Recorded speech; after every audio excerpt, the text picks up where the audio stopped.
We want to convey to you that what we see as we behold you and as we interact with you is who you have become as a result of all that you have lived. And we see that in its completed form. We don't see you on the way to it. We don't see you trying to figure out who you are. We see you knowing who you are. We don't see you trying to find love. We see you being love.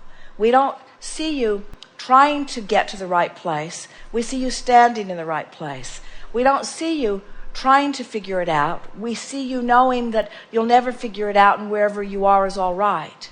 But our seeing you there and you knowing us as we see you there are two different things. And that's what we meant as we were getting ready for the segment of refreshment earlier, is that it doesn't matter how we see you, because as source energy, we see you in your ultimate expansion. We see you in your ultimate worthiness. We see you in your never-ending expandedness. But it doesn't matter how we see you. It matters how you see us seeing you.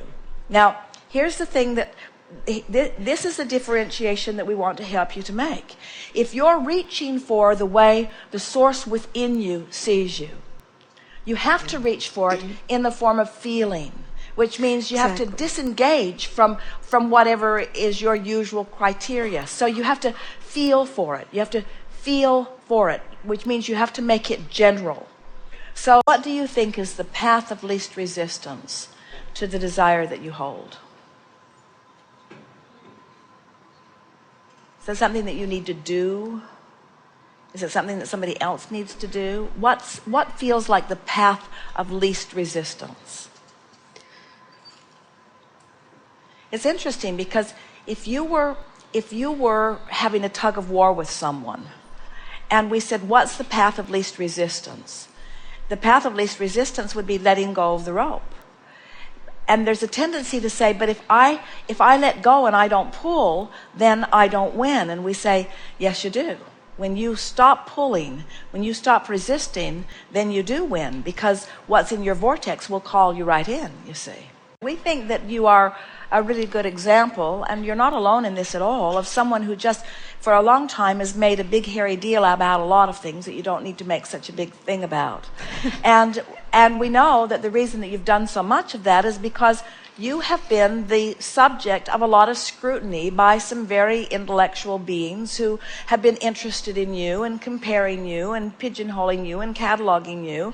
And so you have become like so many who view yourself through the eyes of others. And so everything that you attempt to do, you have to do it through their perspective. So that's why we say you're overthinking things. But the trouble with trying to evaluate yourself always through the perspective of others is that it's so much work. There's so much maintenance, you see. And not two of them, then you spend all your time trying to find someone who views you in a favorable way. When what we want you to understand is that there's no reason to do that. You can get there in an easier way. What would you like to say to her if you were having a conversation with her and you know what you know as a result of what we've been discussing here, and get happy, but is there another way of saying it? In other words, what would you like to say? Call it out. Slow down, chill out, be easy, ease up, nothing to prove, all is well. You look great to us. Everything's all right. Don't ask for our validation. Be your own boss. Make your own decisions.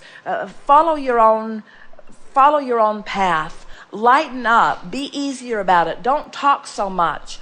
Use fewer words. Don't care so much about anyone understanding you. Don't care about Abraham understanding you, or don't care about making your point so the audience understands you. Always expanding, in the right place at the right time. Can't get it wrong. It'll never be done. Anybody who's watching is watching only with love. Anyone who believes otherwise doesn't have the big picture. I'm letting go of how I've been taught to address myself, and I'm looking at it in a new way. This is a leading edge conversation with leading edge people, and somehow I've managed to work my way into the hot seat, which must mean I've got something pretty powerful going on. This is the closing hour of the most dynamic seminar that's ever taken place on the leading edge of thought, and here I sit, hogging up all the time. I don't even have a clear question. I can't even articulate it, and when I try, Abraham just shuts me down, and yet here I am sitting here reaping the benefit of their powerful gaze of knowing and understanding of love. I must be in the perfect place at the perfect time. How could I have managed to be here otherwise if that were not the case? It's time for me to reassess myself with this new criteria and stop trying to define myself in relationship with everyone else and just feel my way there. I appreciate being in this physical body. And sometimes when there's not enough appreciation flowing to me, I find the relief of letting it flow from me. It feels good to appreciate. It feels good to look for positive aspects. It feels good to know my value. I like the concept of the vortex. I want to believe that it is real. I like the concept of my inner being. I want to know that my inner being is real. I like the concept of eternal creation. I want to know that it is real. I want to find myself on this continuum which is eternal life. And I want to acknowledge myself in this physical body, in this time, and in this space as important to this never-ending, ongoing experience of life. I can accept that as I've sifted through details that I've put much into the vortex, and I can even accept the existence of the vortex. But what I haven't been accepting and what I've been hard on myself about is that I've come to the place that I believe in the reality of the vortex. Sometimes I feel it more strongly than others, and I believe in the reality of the physical platform on which I stand, and I even believe in the rockets of expansion that I've set forth. But I haven't believed in the okayness of where I stand moment to moment in relationship to all of that. I have for all of my life believed that I should be a little smarter and I should be a little nicer and I should be in a little better place, that I should be carving out something a little bit more specific. I haven't ever been quite in the place where I could just accept that I'm in the right place at the right time, because I haven't allowed myself to be in enough vibrational alignment with Source to really feel Source's never-ending appreciation of that which I am.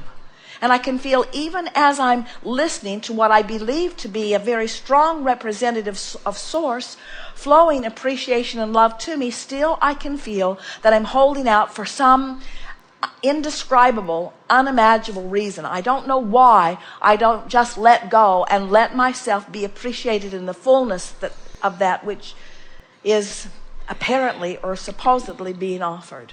But that is my new quest. I'm going to get general enough that I can find it. And I'm going to take the attention off of myself, which has been my greatest struggle, and I'm going to put my attention of appreciation on other things that are around me. I'm going to appreciate nature. I'm going to appreciate this ship. I'm going to appreciate this opportunity. I'm going to appreciate these patient people, 700 patient people sitting here listening to Abraham, starting at the very beginning of vibration and helping me to come to a place. There cannot be an example of greater willingness and appreciation from a body of people who are sitting here, not just silently waiting for this to be over, but rooting for you with everything they've got, wanting you to feel with the power of that which many of them are feeling, the love that the universe has for you and your willingness to be here, to be pointed here in this physical time-space reality, to be contributing to the vortex, and to be finally allowing the Source that creates worlds to flow endlessly and openly and in a non-resisted way through you. This is what we want most of all for you. We want you to begin to be aware of the association, the correlation between what you're thinking and how you're feeling, because they always match up, and what's manifesting in your experience. because what's manifesting in your experience is always a match to what you are broadcasting. Just can't get around it. But you can broadcast more deliberately. We call that deliberate creation. Or you can broadcast by default. That's what most humans do. They just look around and blow vibration, blow it and flow it, blow it and flow it, blow it and flow it, and then they go, oh, what a surprise. How did this come? Someone else must be doing this to me. And we say, you can be influenced by others. You can be influenced by others. But no one can vibrate for you. You know what causes you to offer a vibration other than what you would really mean to offer? It's your reaction to conditions. It's your reaction. How absurd that is. How wrong that is, you say.